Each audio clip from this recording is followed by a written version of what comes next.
With us in the studio is President, Institute of Productivity and Business Innovation Management Africa, Remy Dairo. Remy, good morning. Good morning. It's nice to have you join us right now. Again. I know you've been following this trend since even the crackdown on internet fraudsters in the United States, but how challenging do you think this issue of cybercrime is when it comes to tackling it? Because he's been here for a very long time.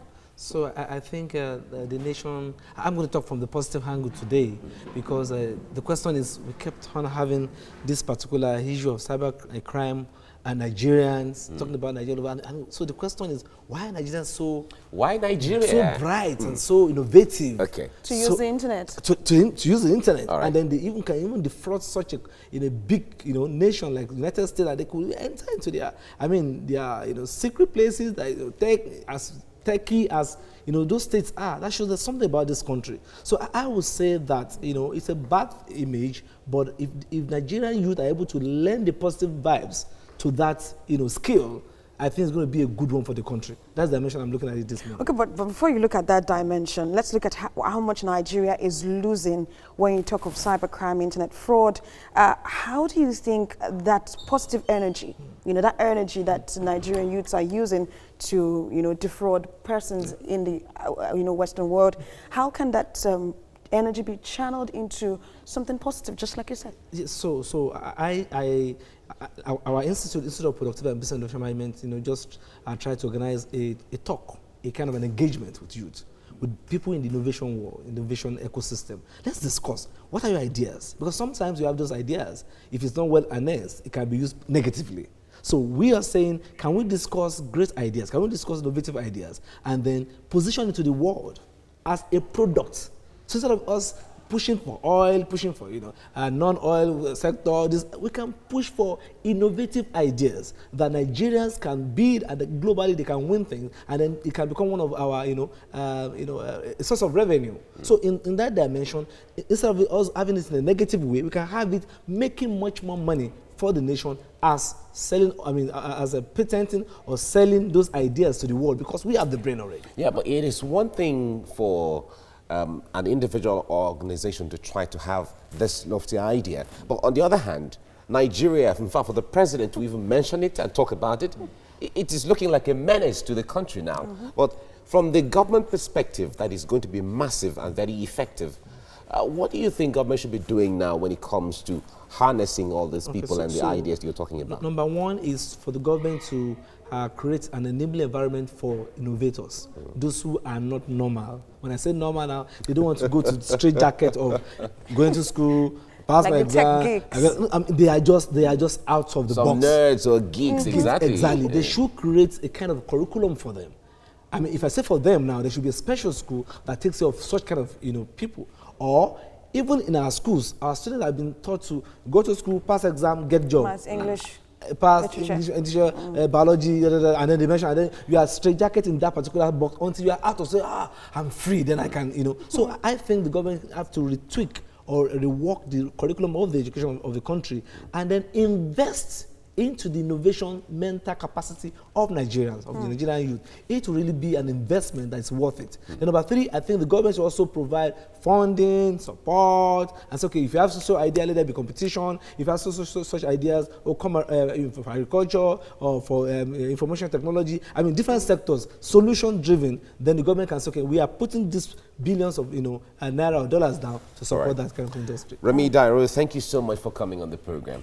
My pleasure. Thank you. With us in the studio is President, Institute of Productivity and Business Innovation Management Africa, Remy Dairo. Remy, good morning. It's good to have you join us.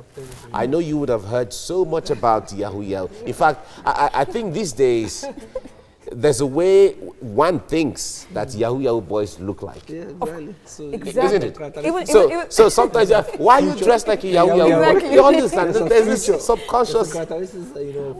But why is it like that? Do you just stereotyping, profiling some people in a certain way? Sometimes it's wrong because police come around and then they arrest people, so they look like.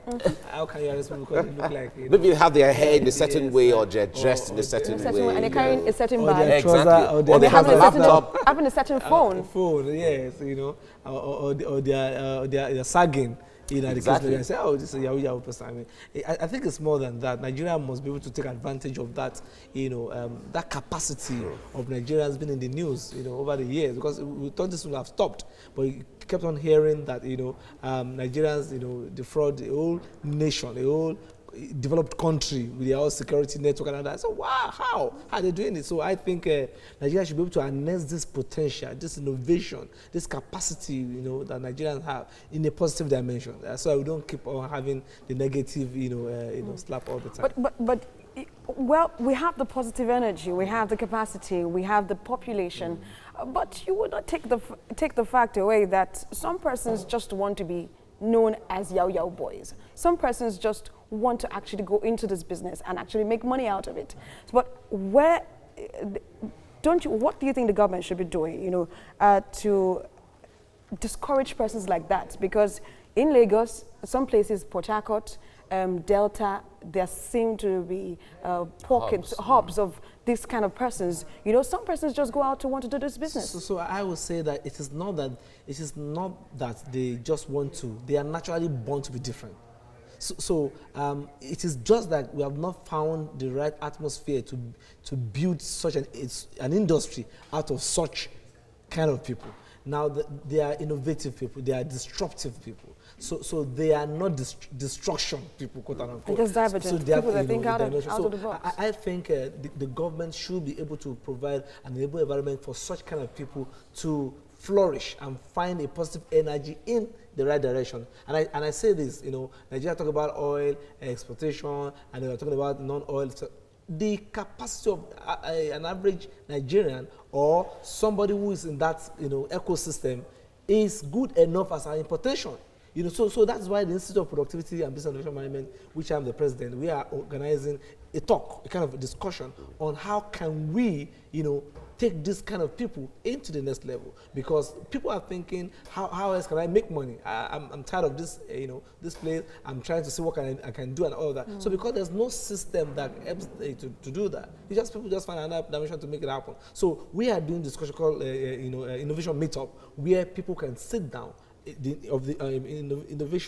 Innovative people in the innovation ecosystem, the tech guys, you know, and discuss how can we take this to the next level, and then, you know, eat out of the global, bread, cake, global cake. And so, okay, now we have our own share in here too. So I think the government needs to do that. Then curriculum. Our curriculum is so obsolete, is so backward. You have to just read math, English, biology, chemistry. 5 credits. And this guy said, I'm not in this box. I want to do something. And if you score, some of these guys, you know, they are drop out from schools, and then they drop out from university. They found something else. Can we include them? Can we have but even if we have to go into the idea of harnessing these people, is it easy to begin to identify? Because the idea of internet, you know, that aspect of things is kept in secrecy. Is there a way of identifying these people or creating an atmosphere where they come out to say, yeah, I was the guy who was doing this, but who defrauded? You know, how challenging would it be to bring them out together? Until we legalize it, we legalize that sector and say, if you have an idea in social sector, come out, we'll be rewarded for it. People will come out. If you have an idea that can take agriculture to the next level, we're going to be rewarded for this, and then there's going to be A, B, C, D, you know, reward for such a person. You see people coming out and then... So we might need an amnesty for... Internet fraudsters. Interesting. Remy Dairo, thank you very much for your time on this. Thank you. Also in the studio is President, Institute of Productivity and Business Innovation Management Africa, Remy Dairo. Remy, good morning.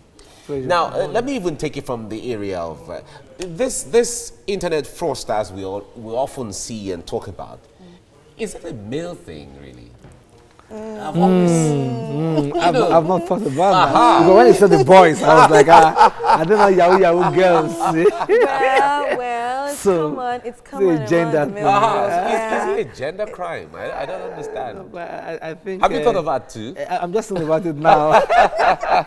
So I'm Yahoo boys. I'm not about Yahoo ladies. But I'm sure there are. ladies who do that. So, you know, this thing is more of a skill or talent, and then probably there are more male, you know, in that, you know, playing tech savvy. who are tech savvy. But I think there are ladies too who are. But I think without talking about just the content, let's look at the content of the savvy or the knowledge, the skill, which is the innovation dimension, the disruptive dimension of Nigeria is something we have to commend. It's commendable. So we are not commending the crime. We are not commending the act that have, you know, taken us, given us a bad brand in the world. But I tell you, for somebody to think of how to break into a nation, to break into the security of the United States, and then get so much out, I mean, it's something we should think about. And I think beyond the negative part brand that is given to us, we should also think about how can we harness that capacity for national development and then for revenue generation for the country. Well, let me take you back. Let me take you back. Government is trying, you know, just like President Muhammad Buhari's attention has been shifted now to curbing cybercrime. Government is trying to discourage young persons from this act, but why do we have an increase? Before, Lagos was the hub. Now we have pockets in Delta, Port Harcourt, and those places. Why the increase? So I think it's not a Lagos thing, it's a Nigerian thing. We are all loaded with capacity. An average Nigerian think out of the box. We go through, I mean, if you remember Fela's song, Suffering and Smiling, we can suffer and smile, and then we find a way in there. And an average Nigerian have this the tenacity to go through things. So in the midst of all that, just what else would I do? What else can I do here? So before you know, either from the east or from the south, from the west, everybody is creating something. And I think that should be harnessed to our own capacity. One disturbing thing generally is that this tech savvy guys who, you know, go into all of this, and then when they do whatever they do, imagine about $642 million in the last year. What do they really do with that money?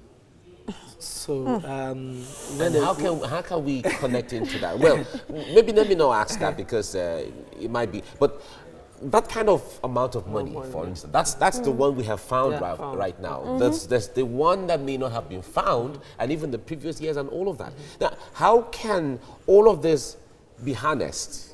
That amount of money is okay. So, really I think we need to have discussion, a national discussion on innovation for Nigeria, and that's what our institute is doing presently. By tomorrow, we're holding, you know, a kind of innovation meet-up where people in that sector will discuss how can we take this thing into the next level in a more positive dimension. So that means there's money in that sector, there's money in innovation, there's money in thinking, there's money in brain. So the question is, the nation have to create an environment for people of that nature who don't want to stay in the box, who want to go beyond what is normal, what is you know, ordinary, and then let's create a sector. Then we can now get more money. We can get more, you know, capacity of finances or whatever thing that we want to create out from that industry to you know, for national development. Apart from oil, you know, as one of our sources of revenue.